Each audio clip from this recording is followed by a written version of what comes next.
کل ایک ISPR کی پریس کانفرنس ہوئی اور اس کے اندر انہوں نے ایک دو باتیں کہیں تو میں مجبور ہوں کہ میں آج اپنی قوم کے ساتھ بات کروں. جو انہوں نے بات کی کہ یہ پاکستان کے خلاف بغاوت اور اشارہ سارا تحریک انصاف کے اوپر کہ ہم نے بغاوت کی ہے، اور یہ کہ یہ پہلے سے پلان بن رہا تھا اس کا کہ ہم یہ پہلے سے تیاری کر رہے تھے بغاوت کرنے کے لیے، اور یہ اپنی فوج کے خلاف یہ سارا یہ ہم نے کیا. اور جس طرح کی وہ بات کی گئی مجھے ایک بڑی تکلیف ہوئی اس کی.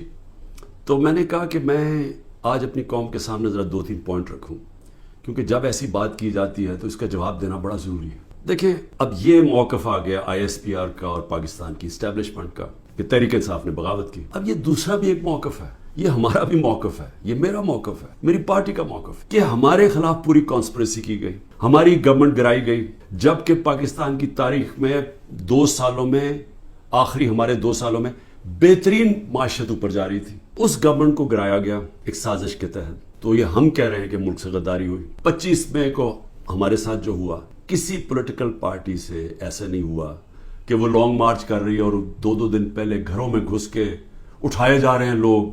کتنے ہزار گھروں میں پولیس گھسی رات کے صبح کے 3 بجے. یہ پہلی دفعہ کسی پارٹی سے ایسے ہوا. جب ہم 30 بائی الیکشن جیت گئے 37 میں سے، باوجود اس کے کہ پوری اسٹیبلشمنٹ کی سپورٹ تھی یہ 12 جماعتوں کی، میرے اوپر قاتلانہ حملہ ہوا، مجھے قتل کرنے کی کوشش کی گئی. میں اپنی FIR نہیں کٹوا سکا، یہ بھی سازش تھی کیونکہ وہ طاقتور لوگ بیٹھے ہوئے تھے، میں کچھ نہیں کر سکا. پھر جو JIT بنی پنجاب کی ہماری گورنمنٹ تھی، اس نے جو چیزیں سامنے لے کے آئیں، جب وہ چیزیں سامنے آ رہی تھی کہ 3 شوٹر تھے ایک کی بجائے، وہ JIT کو سیبوٹاج کیا طاقتور لوگوں نے.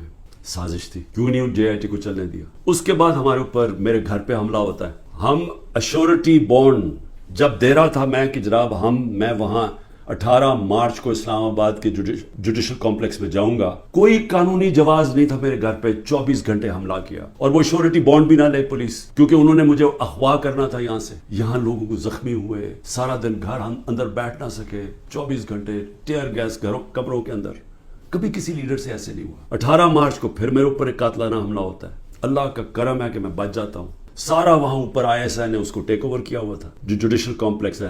CCTV کیمرہ انہوں نے بند کر دیے. پوری تیاری تھی کہ عمران خان کو قتل کرنا تھا وہاں. وہ اللہ نے ایسا کرم کیا کہ وقت پہ ہم باہر نکلے، اگر اندر چلے جاتے تو دروازہ بند ہو جاتا تو ختم تھا.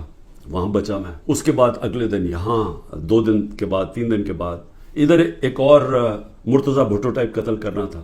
وہ مجھے پہلے پتا چل گیا، میں نے TV پہ چلا گیا، وہ رک گئی بات. سازش تو کیا ہو رہی تھی؟ سازش یہ ہو رہی تھی کہ ایک پارٹی جو جیتنے جا رہی تھی الیکشن، اس کو پارٹی کو ختم کرنے کے لیے لیڈر کو ختم کرنا تھا.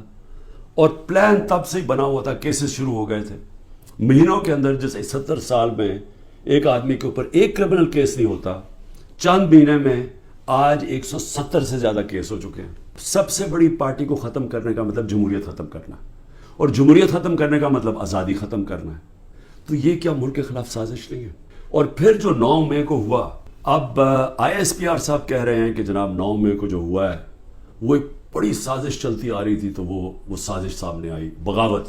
مجھے یہ بتائیں کہ میں جب یہاں سے، مجھے پتا تھا پکڑنا انہوں نے مجھے 9 مئی کو، میں اس سے پہلے ویڈیو ریکارڈ کر کے گیا کہ اگر مجھے پکڑنا ہے مجھے وارنٹ دے دیں اور میں آرام سے اپنے آپ کو آپ کے حوالے کر دوں گا. کوئی ضرورت نہیں ہے کہ یہ جو میرے گھر کے باہر ہوا کہ پولیس، 1000 پولیس اور رینجرز اٹیک کر رہے ہیں. سب کے سامنے جو ہوا کہ رینجرز بھی نہیں بلکہ وہ کمانڈوز تھے، انہوں نے اٹیک کیا، شیشے توڑے.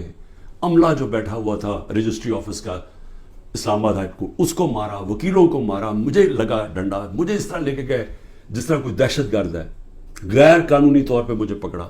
کیا یہ بھی سازش کا حصہ تھا؟ کیونکہ اس کی وجہ سے اشتعال آنا تھا لوگوں کو. اور ہمارا موقف یہ ہے کہ اس کو استعمال کر کے ایک پورا کریک ڈاؤن کیا گیا جو پہلے سے پلان تھا. ہو ہی نہیں سکتا کہ 2 دنوں کے اندر آپ 10,000 لوگوں کو جیلوں میں ڈال دیں پکڑ کے، جب سے پہلے سے پلان نہیں بنا ہوا تھا. سول کورٹس کے اندر یہ جو سارے کیسز ہیں یہ کبھی چل سکتے ہی نہیں کیونکہ بوگس کیسز ہیں. تو اس لیے ملٹری کورٹس بنائے جا رہے ہیں تاکہ اس میں عمران خان کو سزا دی جائے، تاکہ وہ الیکشن سے باہر ہو جائے. تو میں آج اپنی ملٹری اسٹیبلشمنٹ کو کہنا چاہتا ہوں کہ دیکھیں، انصاف کا تقاضا تو یہ ہے کہ ISPR نے تو فیصلہ کر کے ہمیں دے دیا، اور جو بھی بیان آتے ہیں اسٹیبلشمنٹ سے اس سے واضح ہوتا ہے کہ ہم ہی بغاوت کر رہے ہیں، PTI اور عمران خان.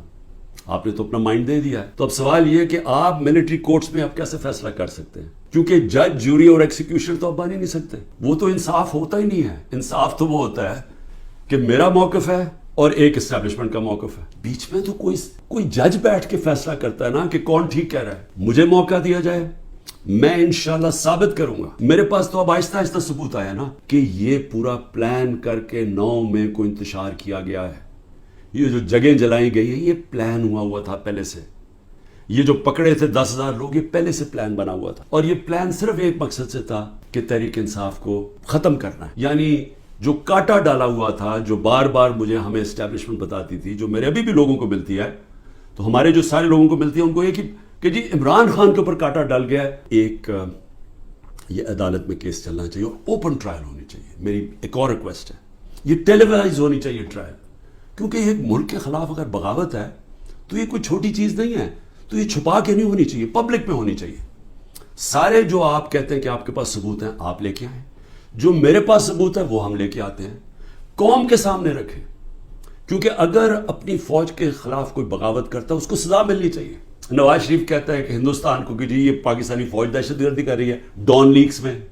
دوسری طرف واضح سرداری جا کے کہتا ہے امریکنوں کو کہ جی ایڈمرل منل کو, وہ حسین حقانی اس کا ایمبیسڈر کہتا ہے کہ ہمیں بچا لو پاکستانی فوج سے. امریکنوں کو کہتا ہے. وہ ٹھیک ہے جن کے اربوں ڈالر باہر پڑے ہیں اور جو آج سارے مل کے, یعنی پاکستان میں انہیں کوئی جگہ نہیں ملی میٹنگ کے لیے, وہ باہر بیٹھے ہوئے سارے. اور عمران خان جو سب کچھ اپنا چھوڑ کے بیچ کے آج پاکستان ہے, وہ غدار بن گئے.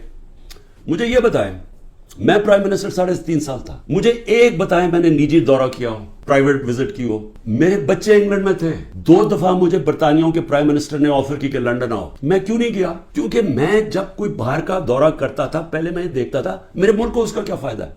کیونکہ جب ایک پرائم منسٹر باہر دورہ کرتا ہے پاکستان کے ڈالر خرچ ہوتے ہیں, ہمارا پیسہ خرچ ہوتا ہے, ہمارا مقروض ملک ہے. میں تو اپنے بچے تک نہیں گیا.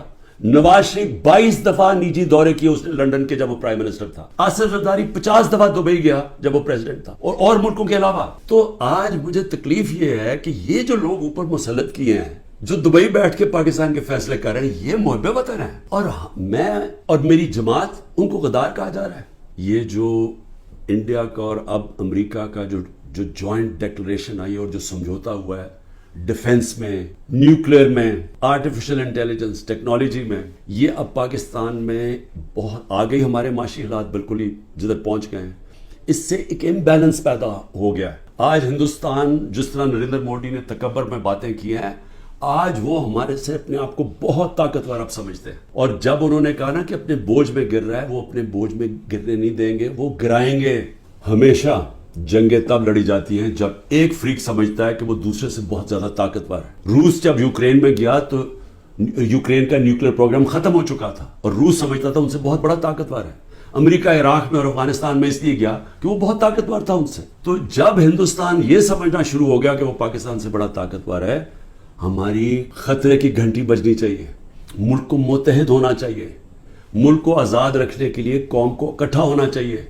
یہ نہیں ہونا چاہیے کہ ملک کی اسٹیبلشمنٹ ملک کی سب سے بڑی پارٹی کو ختم کرنے کی کوشش کرے. اس کا مطلب جو ملک کی اکثریت عوام ہے جو ایک پارٹی کے ساتھ کھڑی ہے اس کو اپنے خلاف کر لے. یہ ملک کو نقصان ہے. ہماری پھر سے اکانومی بیٹھ چکی ہے, ان کے پاس کوئی حل نہیں ہے.